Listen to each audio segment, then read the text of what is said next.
Et d'après certains, la finale de la Coupe d'Europe. Pour le meilleur Bretagne. Alors, il y a marqué, donc on va mettre un grand écran. Il y a marqué donc le mois de Av, maintenant on rentre dans le mois de Av, Mishir Nas Av, Memratim Besimcha, on doit réjouir, on doit rédire la joie. Et on sait qu'il y a un prophète qui s'appelait Asaph, et lui il a dit Mizmor le Asaph, Elokim Baou Gohim, Benachalatecha. Ils sont venus des étrangers, des peuples dans ton héritage, Benachalatecha, Timou et Techal Kochecha, ils ont impurifié ton Echal, et Samou et Tirushaim, les Ehim, ils ont détruit complètement Jérusalem. Mais qui tournent des choses terribles, Ma'achal le'of hashamaim, en fait, Basar Hasidecha, la chair de tes chassidim, de tes gens pieux, c'est devenu maintenant de la nourriture pour les oiseaux du ciel, les vautours. Donc on comprend que c'est des choses tragiques qui se passent. Et pourtant il dit Mizmor le Asaf. La Gemara demande, normalement il aurait dû dire Kina le Asaf. En vérité, c'est pas la Gemara qui demande ça, c'est en fait un rave que son père lui avait demandé un verre de thé.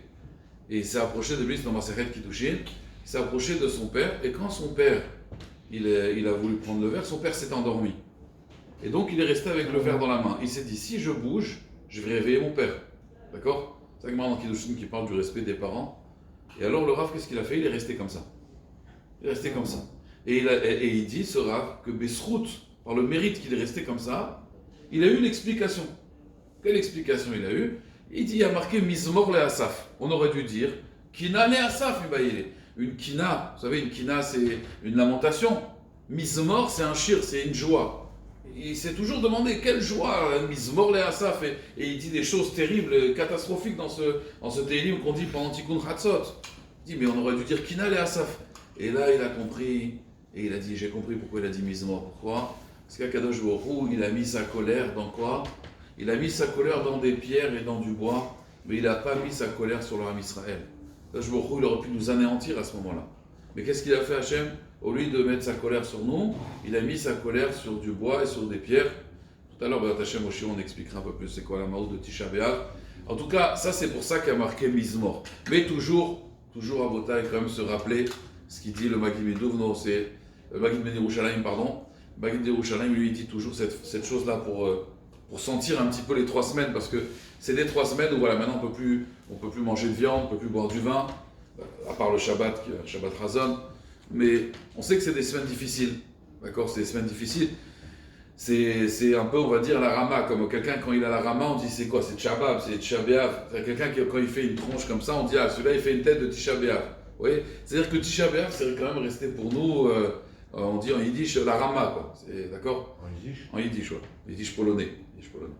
La Rama. C'est marocain.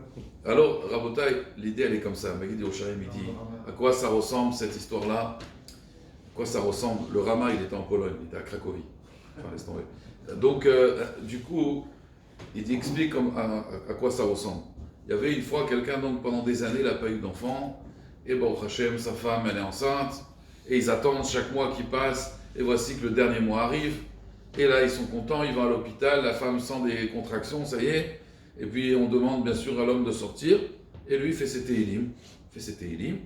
Et d'un coup, il voit le médecin qui sort du bloc, il est blanc. Qu'est-ce qui se passe?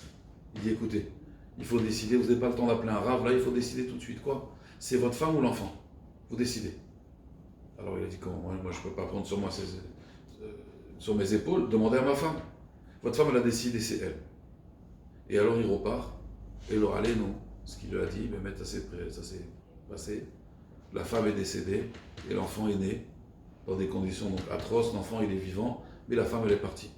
Et la femme sans hésiter elle a dit, prenez ma vie, mais laissez mon enfant. Ça arrivé plein de fois des cas comme ça, je connais même quelqu'un personnellement que sa mère elle est décédée le jour de son accouchement, et c'est elle-même qui a voulu partir. Et voici que cet enfant va grandir, et puis chaque anniversaire donc, Kaddish, il arrive à ses 13 ans, sa bar mitzvah. On fait une bar mitzvah, mais on fait aussi le yortzeit, parce que le jour où il est né, son anniversaire, c'est aussi le esguer de sa mère. Et puis voici qu'un jour, cet enfant, il dit à son père, papa, j'en ai marre. Pourquoi je ne suis pas comme tous les autre enfants? Pourquoi je suis obligé de faire le kaddish? Pourquoi je suis obligé de faire le esguer de ma mère à chaque fois? J'aimerais un anniversaire sympa, un anniversaire sympathique. À chaque fois, mon anniversaire, la joie de mon anniversaire, elle est gâchée par l'allumage des bougies. Son père, il lui dit, attends, On va la refaire à l'endroit. Normalement, ce jour-là, tu dois être content, tu dois être sa mère. Pourquoi tu dois être joyeux? Parce que ta mère, elle est partie, c'est grâce à elle que tu es vivant. Combien tu dois avoir d'Akaratov pour ta mère? Et là, l'enfant, il se calme. Ces enfants, c'est nous, Rabotai. Kadosh Baruch Hu, c'est la maman. Il a dû partir, il avait Dira Batartonim. Kadosh Baruch Hu, il voulait sa demeure sur terre. Batartonim. Et à Kadosh Baruch Hu, il a dû partir pour nous laisser en vie. Combien nous, on doit avoir de la reconnaissance. Baou Goï Ben Achalatecha, Mizmor Le Asaf. Tu dois être content. Et tu dois aussi réclamer, bien sûr, la venue encore une fois, de cette maison. Mais il faut savoir qu'Akadosh Baruch Hu, il a fait une mission de Nefesh terrible. Il a dû lui partir et nous laisser à nous en vie. Et nous, les 3 semaines, ils arrivent. Ah ouais, ça y est, maintenant c'est les 3 semaines. Les 3 semaines maigres, ils appellent ça. Les 3 semaines difficiles. Les 3 semaines En vérité, au contraire, on doit prendre conscience pendant ces 3 semaines. La Messirut Nefesh qu'il a fait Hachem. Il aurait pu nous anéantir, il est parti lui, il a préféré lui partir et nous laisser sur terre. Donc Bezrat Hachem, qu'on prenne conscience de ça. Et si Dieu veut, si Bémet, on prend conscience de ça, il y a marqué Kol Amita Bel à Yerushalayim, Roe Besimchata, tout celui qui s'endeuille pour Yerushalayim, alors Bezrat Hachem, il verra sa Nechama, il verra sa joie, il verra sa consolation. Amen.